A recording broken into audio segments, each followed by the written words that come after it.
નમસ્કાર. તો જે પણ મિત્રો ફોરેસ્ટ ગાર્ડની ભરતીની ક્યારની રાહ જોઈ રહ્યા હતા ને એમના માટે જોરદાર સમાચાર છે. ગુજરાત ફોરેસ્ટ ગાર્ડ માટે નવા ભરતી નિયમો, જેને આપણે આરઆર કહીએ છીએ, એ આવી ગયા છે. તો ચાલો ફટાફટ જોઈએ કે આનો મતલબ શું થાય છે અને હવે આગળ શું કરવાનું છે. જુઓ, જ્યારે પણ સરકાર કોઈ ભરતી માટેના નિયમો એટલે કે આરઆર બહાર પાડે ને તો સમજી લેવાનું કે ભરતી હવે બસ આવવાની તૈયારીમાં જ છે. આ એકદમ પાક્કો સંકેત છે. મતલબ કે ડિપાર્ટમેન્ટ હવે ભરતી કરવા માટે પૂરેપૂરું તૈયાર છે. તો આ આરઆર એટલે શું? એ ખાલી એક સરકારી ડોક્યુમેન્ટ નથી, એ એક આખો રોડમેપ છે. એમાં બધું જ લખેલું હોય છે. પરીક્ષા કેવી રીતે લેવાશે, શારીરિક કસોટીમાં શું હશે, બધું જ. એટલે કે હવે આપણને ખબર છે કે તૈયારી કઈ દિશામાં કરવાની છે. તો સૌથી પહેલાં વાત કરીએ પહેલા સ્ટેપની, જે છે લેખિત પરીક્ષા. જુઓ, આખી સિલેક્શન પ્રોસેસ હવે એકદમ ક્લિયર છે. પહેલાં લેખિત પરીક્ષા અને પછી ફિઝિકલ ટેસ્ટ. અને આ જે ક્રમ છે ને એ બહુ જ અગત્યનો છે. પહેલાં લેખિત પરીક્ષા હોવી એ એક ગેમ ચેન્જર છે અને એનાથી તૈયારી કરવાની આખી સ્ટ્રેટેજી બદલાઈ જશે. હવે સવાલ એ થાય કે આનાથી ફાયદો શું? તો જુઓ, પોલીસ કોન્સ્ટેબલ જેવી બીજી પરીક્ષાઓમાં શું હોય? પહેલાં દોડ હોય, એટલે વાંચવાનું અને દોડવાનું બધું એકસાથે મેનેજ કરવું પડે.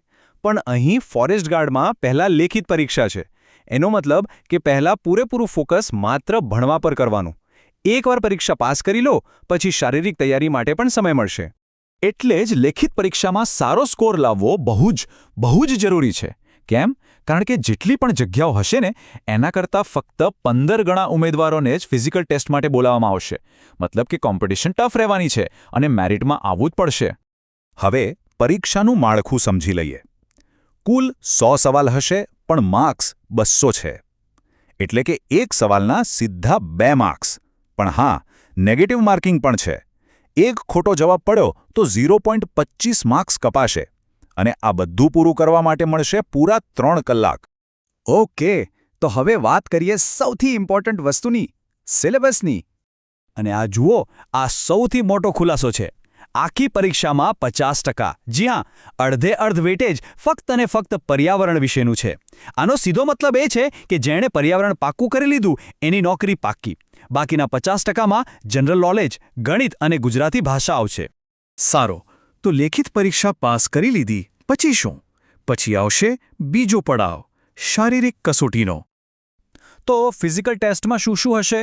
પુરુષ ઉમેદવારો માટે 1600 મીટર 6 મિનિટમાં, તો મહિલા ઉમેદવારો માટે 800 મીટર 4 મિનિટમાં. આ સિવાય ઊંચી કૂદ, લાંબી કૂદ અને પુરુષો માટે 8 પુલઅપ્સ પણ છે. અને સૌથી અગત્યની વાત, આ ટેસ્ટ ફક્ત ક્વોલિફાઇંગ છે. એના માર્ક્સ મેરિટમાં નહીં જોડાય. બસ પાસ કરવાની છે. ચાલો, હવે એ સવાલ પર આવીએ જે બધાના મનમાં છે. આ ભરતી માટે ભણતર કેટલું જોઈશે?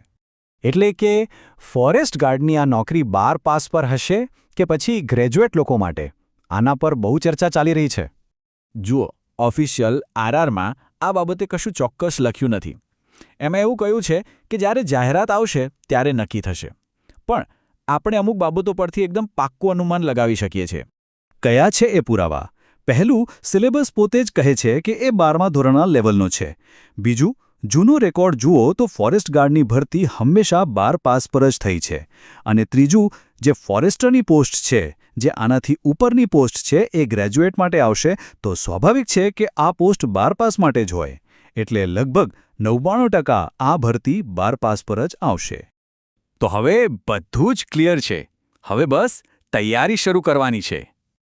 અને હા, એક જબરદસ્ત વાત, ફોરેસ્ટ ગાર્ડ એટલે કે 1 સ્ટાર અને ફોરેસ્ટર એટલે કે 2 સ્ટાર, આ બંનેનો સિલેબસ એકદમ સેમ ટુ સેમ છે. આ તો એક તીર સે 2 નિશાન જેવું થયું. એક જ તૈયારીમાં 2 નોકરીઓ માટેની તક મળશે. તો ચાલો આખી વાતને ફટાફટ સમરાઇઝ કરી લઈએ. પહેલું, સિલેક્શન પ્રોસેસ ક્લિયર છે. પહેલાં લેખિત પરીક્ષા અને પછી ફિઝિકલ.